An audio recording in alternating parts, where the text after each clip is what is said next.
जय जय श्री राधे। श्रीमद्भागवत महाप्रणव स्कंद अथ विंशो अध्याय। पूर्व के वंश राजा दुष्यंत और भरत चरित्र का वर्णन श्री सुखदेव जी कहते हैं। परीक्षित, अब मैं राजा पुर के वंश का वर्णन करूंगा। इसी वंश में तुम्हारा जन्म हुआ है। इसी वंश के वंशधर बहुत से राज ऋषि और ब्रह्म ऋषि भी हुए हैं।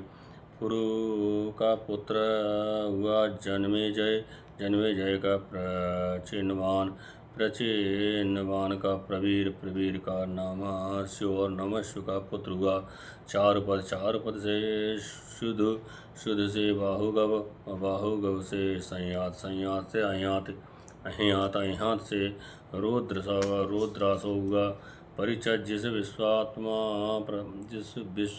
विश्वमात्मा प्रधान प्रण से 10 इंद्रियां होती हैं, वैसे घ्राती से घृताची अप्सरा के गर्भ से रुद्रसव के 10 पुत्र हुए।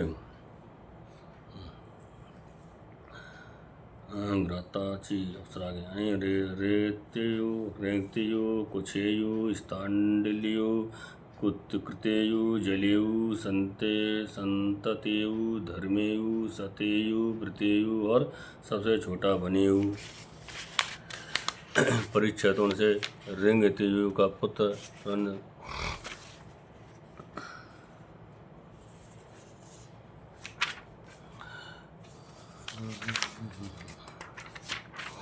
परीक्षित उनसे रिंगतेयु का पुत्र रणतिवार हुआ और रणतिवार के 3 पुत्र हुए, सुमित, ध्रुव और अप्रतिरथ। अप्रतिरथ के पुत्र का नाम था कड़व, कड़व का पुत्र मेधादित्य हुआ। इसी मेधादित्य से प्रष्कड़व आदि ब्राह्मण उत्पन्न हुए। सुमित का पुत्र रैव हुआ। इसी से रैव का पुत्र दुष्यंत था। एक बार दुष्यंत वन में अपने कुछ सैनिकों को साथ लेकर शिकार खेलने के लिए गए हुए थे। उधर ही वे कड़व उनके आश्रम पर जा पहुँचे। उस आश्रम पर देव माया के समान मनोहर एक स्त्री बैठी हुई थी।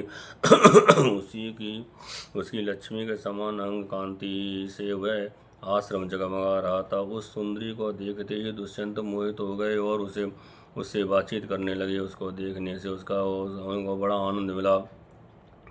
उनके मन में काम वासना जागृत हुई। थकावट दूर करने के बाद उन्होंने बड़ी मधुर वाणी से मुस्कुराते हुए उससे पूछा, कमल दल के समान सुंदर नेत्रों वाली देवी, तुम कौन हो और किसकी पुत्री हो? मेरे हृदय को अपनी ओर आकर्षित करने वाली सुंदरी, तुम इस निर्जन वन में रहकर क्या करना चाहती हो?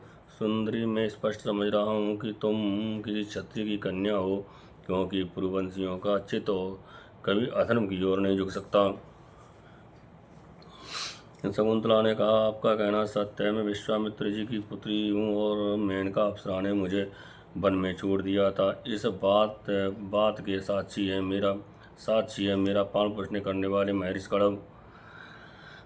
वीर शिरोमणि, मैं आपकी क्या सेवा करूं? कमल नयन, आप यहाँ बैठिए और हम जो कुछ का आपका स्वागत सत्कार करें उसे स्वीकार कीजिए। आश्रम में कुछ नीवार तिन्नी का भात है, वहाँ आपकी इच्छा हो तो भोजन कीजिए और जचे तो यहीं ठहरिए। दुष्यंत ने कहा, सुंदरी, तुम कुशिक वंश में उत्पन्न हुई हो, इसलिए इस प्रकार का आतिथ्य सत्कार तुम्हारे योग्य ही है, क्योंकि राजकन्या स्वयं ही अपने योग्यपति को वर्ण कर लिया करती हैं। शकुंतला की स्वीकृति मिल जाने पर देश काल और शास्त्र की आज्ञा को जानने वाले राजा दुष्यंत ने गंधर्व विधि से धर्मानुसार उसके साथ विवाह कर लिया। राजा दुष्यंत का वीर अमोघ था। रात्र में वहां रहकर दुष्यंत ने शकुंतला का सहवास किया और दूसरे दिन सवेरे वे अपने राजधानी में चले गए। समय आने पर शकुंतला को एक पुत्र उत्पन्न हुआ। महेशकड़ वन में ही राजकुमार के जात कर्म आदि संस्कार विधिपूर्वक संपन्न किए। वह बालक बचपन में ही इतना बलवान था कि बड़े बड़े सिंहों को बलपूर्वक बांध लेता और उनसे खेला करता। ये बालक भगवान का अंशा अवतार था। उसका बल विक्रम अपरिमित था। उसे अपने साथ लेकर रमणी रतन शकुंतला अपने पति के पास गई।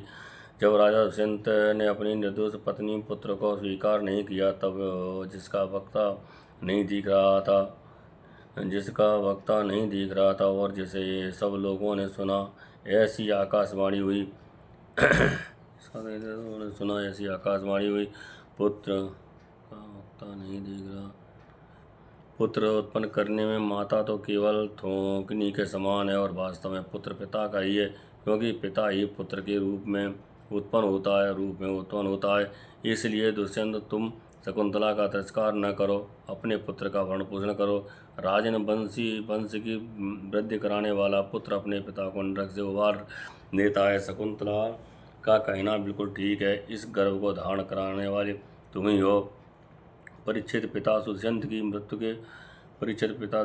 मृत्यु हो जाने के बाद वह परम यशस्वी बालक चक्रवर्ती सम्राट हुआ। वह परम यशस्वी बालक चक्रवर्ती सम्राट हुआ, जिसका नाम भगवान के अंश से हुआ था। आज भी पृथ्वी पर उसकी महिमा का गान किया जाता। उसके दाहिने हाथ में चक्र का चिन्ह और पैरों में कमल कोश का। महाअभिषेक की विधि से राजाधिराज के पद पर उसका अभिषेक हुआ। भरत बड़ा शक्तिशाली राजा था। भरत ने समता के पुत्र दीर्घमता मुनि को पुरोहित बनाकर गंगा तट पर गंगा सागर से लेकर गंगोत्री पर्यंत 55 पवित्र अश्वमेध यज्ञ किए, और इस प्रकार यमुना तट पर भी प्रयाग से लेकर यमुनोत्री तक उन्होंने 78 अश्वमेध यज्ञ किए। इन सभी यज्ञों में उन्होंने अपार धनराशि का दान किया। दुष्यंत कुमार भरत यज्ञ स्थापन बड़े ही उत्तम गुण वाले स्थान में किया गया था। उस स्थान में भरत ने इतनी गौएं दान दी थी कि 1000 ब्राह्मणों में प्रत्येक ब्राह्मण को एक बद्ध 13,084 गौएं मिली थीं। इस प्रकार राजा भरत ने उन यज्ञों में 133 घोड़े बांधकर 55 और 78 133 घोड़े बांधकर समस्त नरपतियों को असीम आश्चर्य में डाल दिया। इन यज्ञों के द्वारा इस लोक में राजा भरत को परम यश मिला। उन्होंने अंत में माया पर भी विजय प्राप्त की और देवताओं के परम गुरु भगवान श्री हरि को प्राप्त कर लिया। यज्ञ में एक कर्म होता है मशलार। उसमें भरत ने सुवर्ण से विभूषित श्वेत दांतों वाले तथा काले रंग के 14 लाख हाथी दान किए। भरत ने जो महान कर्म किया वह ना तो पहले कोई राजा कर सका था और ना तो आगे ही कोई कर सकेगा। क्या कभी कोई हाथ से स्वर्ग को छू सकता है? भरत ने दिग्विजय के समय क्रात, हूण, यवन, अंधक, कंक, खस, शक और मलेच्छाद समस्त ब्राह्मणद्रोहियों राजाओं को मार डाला। पहले युग में बलवान असुरों ने देवताओं पर विजय प्राप्त कर ली थी और वे रसातल में रहने लगे थे। उस समय वे बहुत सी देवांगनाओं को रसातल में ले गए थे। राजा भरत ने फिर से उन्हें छुड़ा दिया। उनके राज्य में पृथ्वी और आकाश प्रजा की सारी आवश्यकताएं पूर्ण कर देते थे। भरत ने 27,000 वर्ष तक समस्त दिशाओं का एक छत्र शासन किया। अंत में सार्वभौम सम्राट भरत ने यही निश्चय किया कि लोकपालों को भी चकित कर देने वाले ऐश्वर्य, सार्वभौम, सम्मित, अखंड शासन और ये जीवन भी मिथ्या है। ये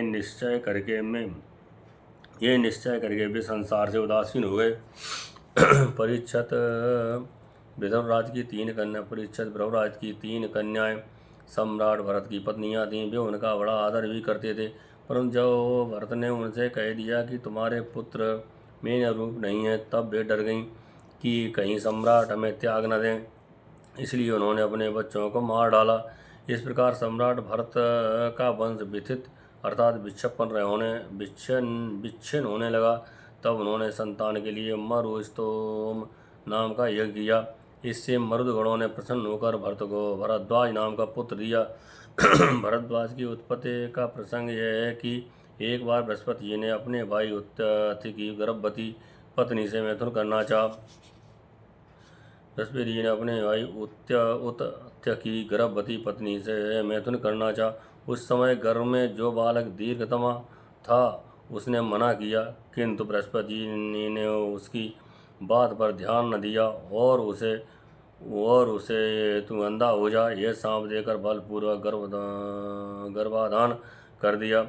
उत्त्य की पत्नी समता इस बात से डर गई कि कहीं मेरा पति मेरा त्याग न कर दें, इसलिए उसने बृहस्पति जी के द्वारा होने वाले लड़के को त्याग देना चाहा। उस समय देवताओं ने गर्भस्थ शिशु नामक निर्वचन करते हुए ये कहा, गर्भस्थ शिशु के नाम का निर्वचन करते हुए कहा, बृहस्पति जी कहते हैं कि अरे मुड़े, ये मेरा और मेरा भाई का क्षेत्रज इस प्रकार दोनों का पुत्र ध्वज है, इसलिए तुम डर मत, इसका भरण पोषण कर भर। इस पर ममता ने कहा, बृहस्पति ये मेरे पति का नहीं, हम दोनों का ही पुत्र है, इसलिए तुम ही इसका भरण पोषण करो। इस प्रकार आपस में विवाद करते हुए पिता दोनों ही इसको छोड़कर चले गए, इसीलिए इस लड़के का नाम भारद्वाज हुआ। देवताओं के द्वारा नाम का ऐसा निर्वचन होने पर भी ममता ने यही समझा कि मेरा ये पुत्र बेतत अर्थात अन्याय से पैदा हुआ है, अतः उसने उस बच्चे को छोड़ दिया। अब मरुदगणों ने उसका अपमान किया और जब राजा भरत का वंश नष्ट होने लगा तब उसे लाकर उनको दे दिया। यही बेतद भरद्वाज भरत का दत्तक पुत्र हुआ।